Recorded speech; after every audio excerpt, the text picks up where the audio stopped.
Well, let's stick to financials and let's begin with Ujjivan Financial Services. The company has reported a robust set of first quarter numbers. The profits have doubled while income too has risen almost 50%. To discuss these strong numbers, we are being joined by Samit Ghosh.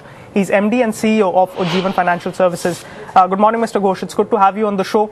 Let's start off with your profit number, which has doubled on a year-on-year basis, as well as the income number and the net interest income specifically, which is up 77% on a year-on-year basis. Take us to the key drivers in this quarter, and then we'll go into the other details.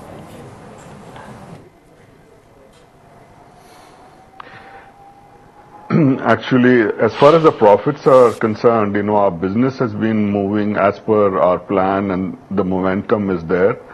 And we have had our, reasonable growth in our business. However, on the cost side, there are one-off impact that is actually the funds which we received from our IPO were still with us during this quarter, which helped us to reduce our cost of funds. So that had a very positive impact on our profit for this quarter.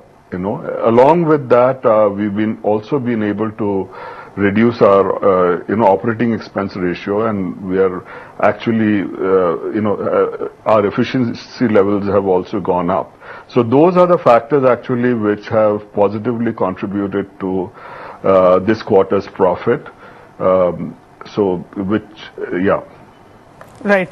Mr. Ghosh, let's talk about the net interest margins as well. I mean, do you see it topping out? I mean, is it sustainable at a 12.96%? Because on a year-on-year basis, this has gone up almost 100 basis points. And on a sequential basis, it's gone up around 25 to 30 odd basis points at close to 13%. Do you think it's sustainable from here, or do you see some moderation in the forthcoming quarters?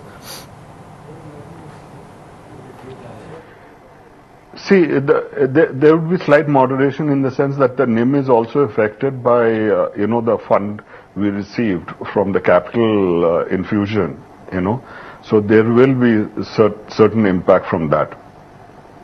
Right. In terms of the asset quality, I mean, the gross NPAs are at 0.18% and the net NPAs are at 0.04%. Is this trend likely to continue, or there is some strain which you are seeing in asset quality going ahead?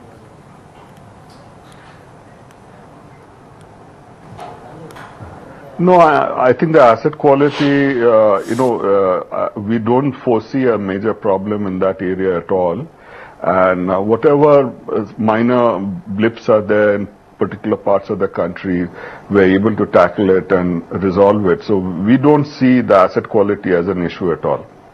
But what would impact our costs are, as you know, we are transforming to a bank, to small finance bank, and a lot of the costs relating to the investments we are making in terms of technology, in terms of hiring additional people, in terms of infrastructure, will start impacting us from the next quarter onwards.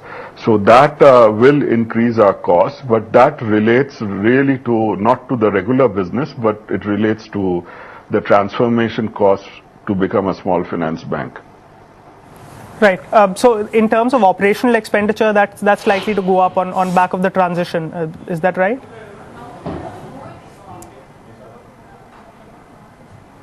Right.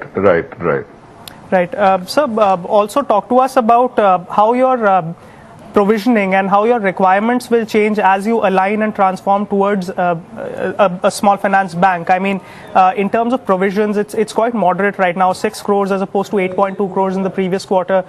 More stringent provisioning would have to be undertaken. Can you take us through that in the transition to alignment with a small finance bank?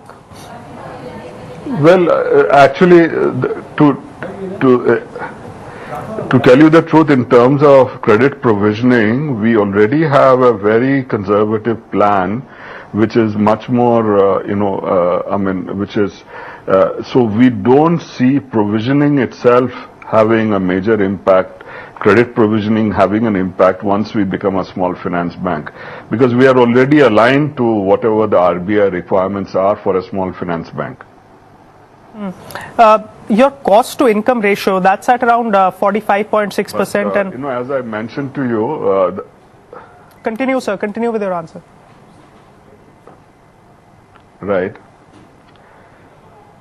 Yeah, our operating expense ratio is down to about 7 point something, which is extremely good.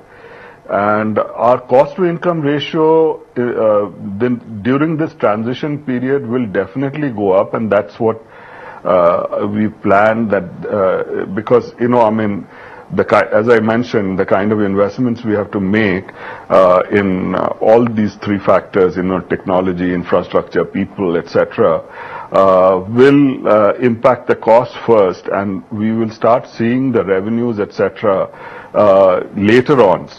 So for the next couple of years, while we are going through the transition, our cost structure and our operating expense ratio will definitely come up, but till it goes down once the SFB business takes off.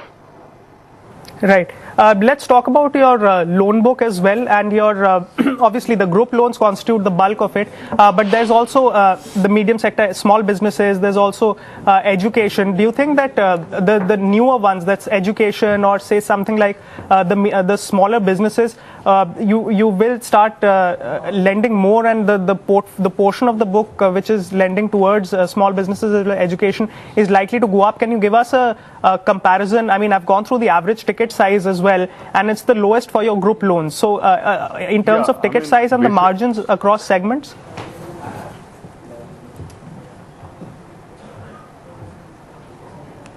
Yeah, see, the thing is, what we've planned is the group loan actually constitutes the largest portion. Today, it's, I think, 87% of our business. And only, the individual loans, which comprises of micro SME and SME loans, housing, and to a certain extent higher education loans, etc., they constitute about 13%. And we expect this over the years really to grow in proportion. So in 5 years' time, we expect almost an equal division between the group lending and this category of lending, and largely the growth would come from housing and also from micro SME.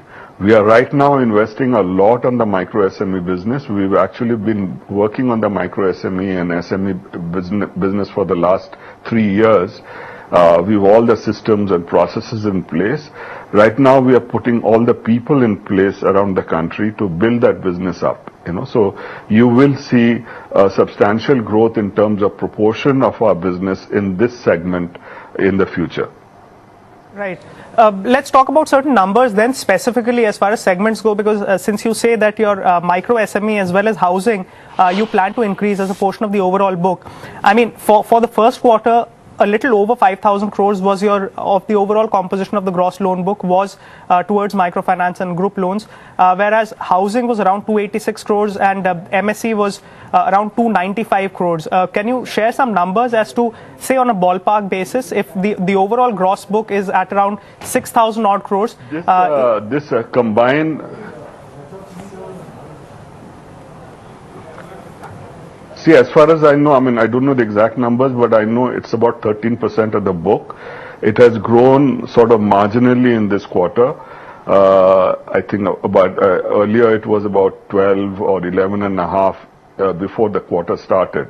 So it has started growing in terms of proportion also from this quarter. Right.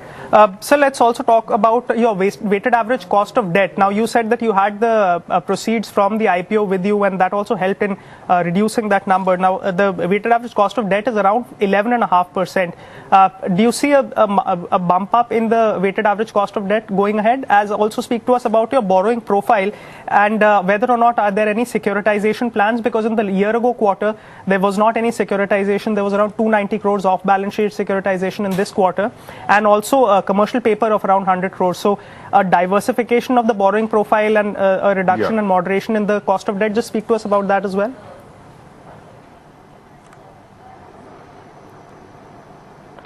Yeah, I mean, I think you will see a slight rise in our cost of funds, because as the funding which we got from the IPO reduces in proportion to the total cost of funds. I think our total cost of funds will go up slightly.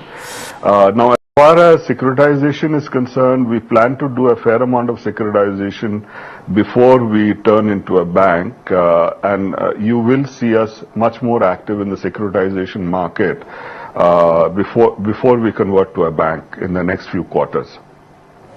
All right, Mr. Ghosh, we'll leave it at that. Appreciate you joining us and breaking down the numbers for us, as also the borrowing profile and the outlook for the company going ahead. It has been a strong quarter for Ujjivan Financial Services, and the cost of debt has also been moderated, given that the IPO proceeds were there to help this quarter. The stock is also up in trade today. On your screen, you can see the Godrej Consumer Presser visuals. It has been a robust quarter for GCPL as well, on the operational as well as on the bottom line front. But fact is that their cost of raw materials has gone up, and as a portion of sales, if you take a look at the portion of net sales,